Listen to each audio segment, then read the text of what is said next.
And I'm founder of Beyond Commercial, and I'm here for the latest installment of Beyond Your Space Needs. Today, I have with me Bennet Sebastian. Bennet, can you tell us a little bit about what you do? Sure, Amy. My company is Envision Construction, and we primarily do tenant improvements, commercial tenant improvements. Most of what we do is office build-outs. Have done some industrial, but it's sort of office build-outs within industrial. Um, but we've been doing this for a few years, and cover all of Central Florida. Awesome. And then specifically, I wanted to bring in your expertise today to talk about specifically, what someone would expect when it comes to build out and what the different types of build out are, and perhaps even giving some ranges as to what an owner or a user could expect when it comes to those build outs. And so let's go ahead and talk a little bit about the different levels of build out. Okay. At the very minimum, you've got just a cosmetic build out for a second generation space where you're just doing flooring and paint.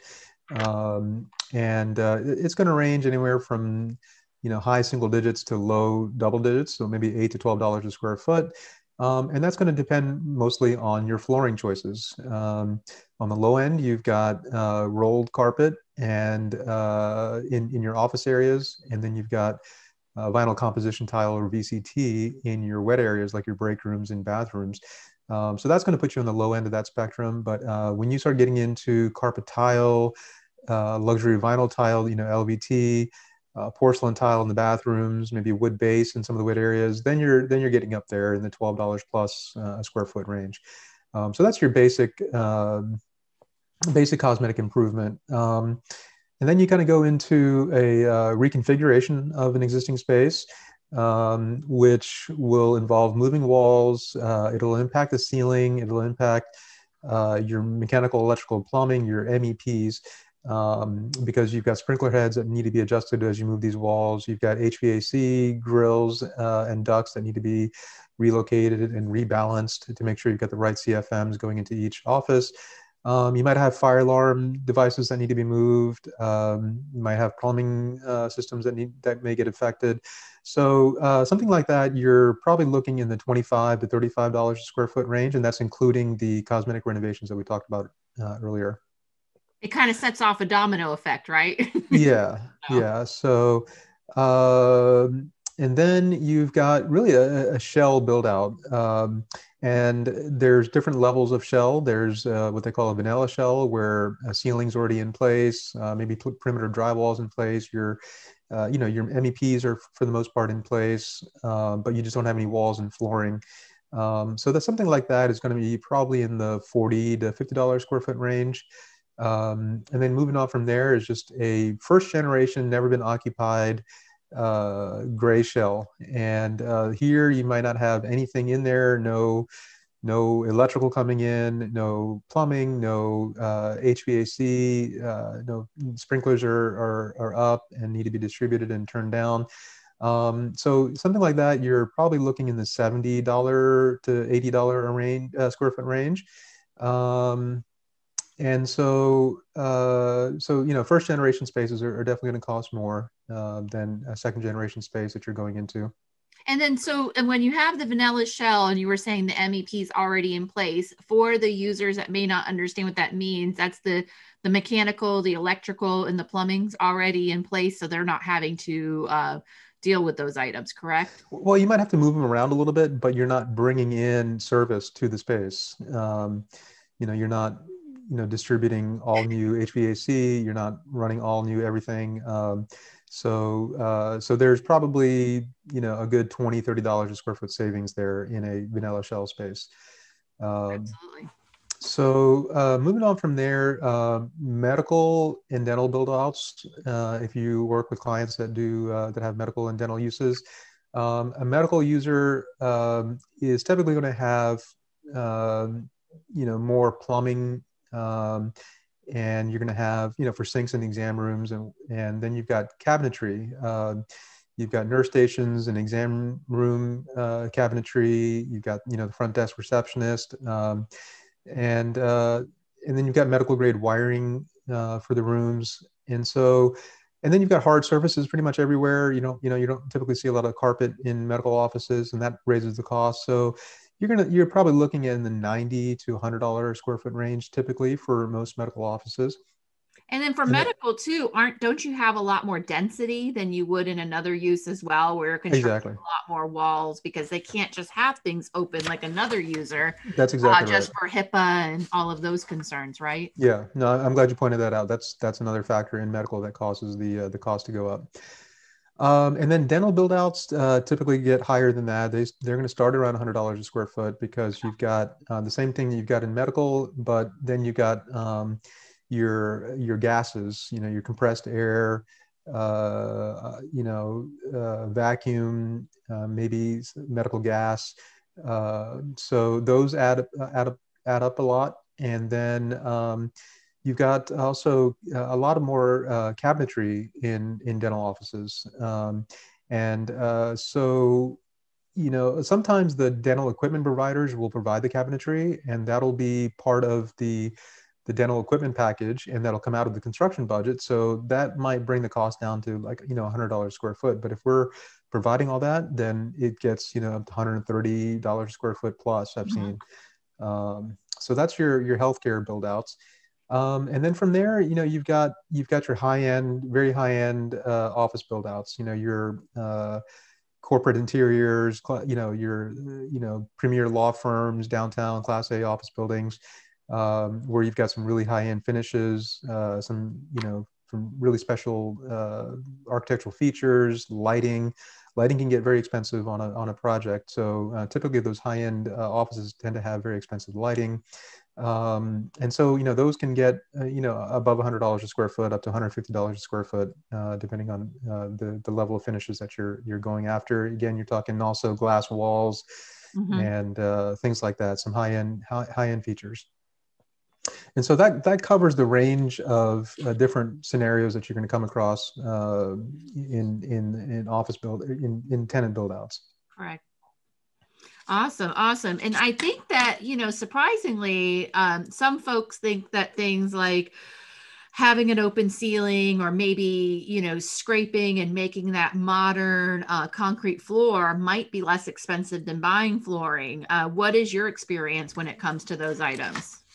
As far as ceilings go, my experience is that it generally costs more to have an open ceiling, primarily because all of the above ceiling items that are normally concealed are now exposed. So you have, instead of having electrical conduit running in flex cable, everything's got to be run in hard conduit.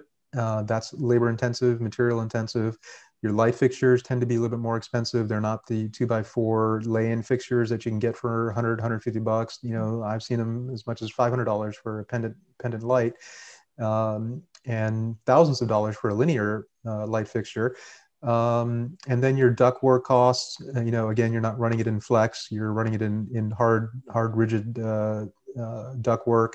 And then you might have to do what they call a dry fall, which is painting the whole everything above ceiling once all this everything's put in place. So they can definitely cost you more, maybe $10 a square foot more to have an open ceiling. Yeah. And then the flooring, a polished concrete floor can be more expensive than your typical flooring product. It can be $10 a square foot for a polished concrete floor. So having that industrial look is not cheaper than having a bare bones office build out. It's nice, but it does cost a little bit more.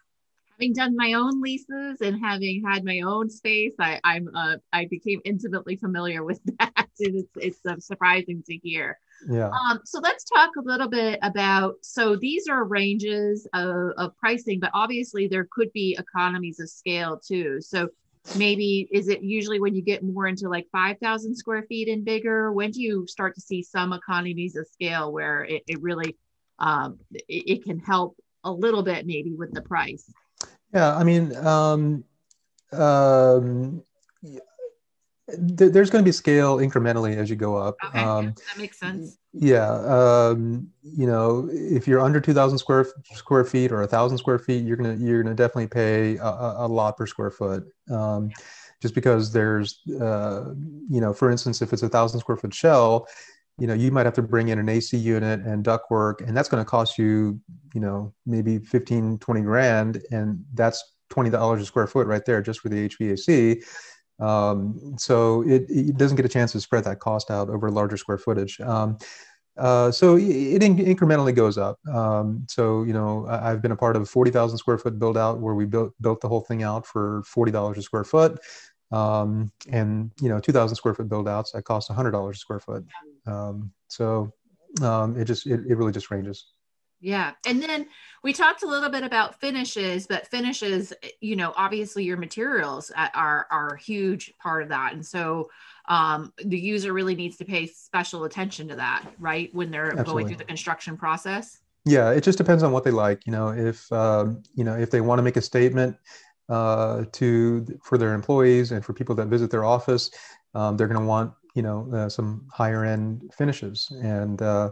But if it's just a back office kind of space that, you know, not a lot of people are coming to, or maybe a call center, then you just kind of go with your minimal finishes. So, but yeah, finishes definitely play a big role in your cost for your square foot. I mean, maybe have wall covering instead of paint, and again, luxury vinyl tile and you know, high-end countertops, you know, glass, linear fixtures, all that stuff starts bringing up the cost. And then there's the other thing that brings up your cost is your layout. You know, we talked about that, you know, briefly. Is, you know, if you've got more of a collaborative space where you've got maybe a couple of meeting rooms and mostly work areas with open seating, then that's going to bring your cost down versus everyone having a private office. Yeah, if you're just dropping down the electrical, you're not trenching it through the floors, it could probably make a huge difference. And then also something to think about when folks are doing these build outs is to think about, maybe you want that industrial look, but you have to think about the acoustics. And, you know, you may sometimes have to bring in a whole nother company or specialty materials that can be, you know, incredibly, you know, expensive. I've had clients before who are attorneys that need to, you know, insulate their conference rooms and the boards and the foaming and everything to have that. Or a CEO's office can play a part in it. And so you got to think about the functionality of what you're envisioning, not just the aesthetics. Exactly. And some of that could be achieved through furniture. But yeah, I mean, meeting rooms and private offices typically will be, you know, the walls will be insulated. You know, it'd be a good idea to have a drop ceiling in those offices and put some insulation above those ceilings. And that achieves that objective. Yeah, I've seen some people have to go through a reconfiguration after they go with one thing because they're like, oh, I want to do this, I want to do this, and then they're like, oh my God, this isn't working. Yeah. So great. So I think we covered that. Anything, you know, high level that you want to talk about when it comes to either retail or industrial, because those can be pretty specialty when you're talking about the FF&E and such that's required for that, or what you need to do for power for industrial. Can we spend a little bit of time on that? Yeah, sure. I mean, you pretty much hit it on the head with the retail. It really just depends on the FF&E that they're looking to put in. It could just be some slat walls, you know, that they're looking for, or just you know, some small features like that. But if they start getting into anything really extensive, it definitely drives the cost up above what you might see in an office build out. We honestly don't have a lot of experience doing retail build outs. You know, we have done some, but especially these mostly on the office side, and in the industrial side as well. We've got some experience there.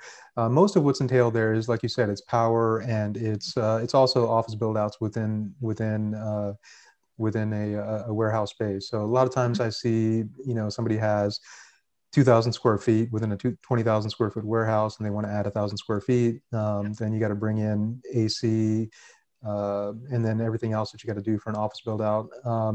had one recently where they want to increase their amperage from 200 amps to 400 amps. And so, there's some of that going on because they wanted to bring in cold storage into it. And so it's all doable. It just depends on how much power is coming into the building and how it's distributed.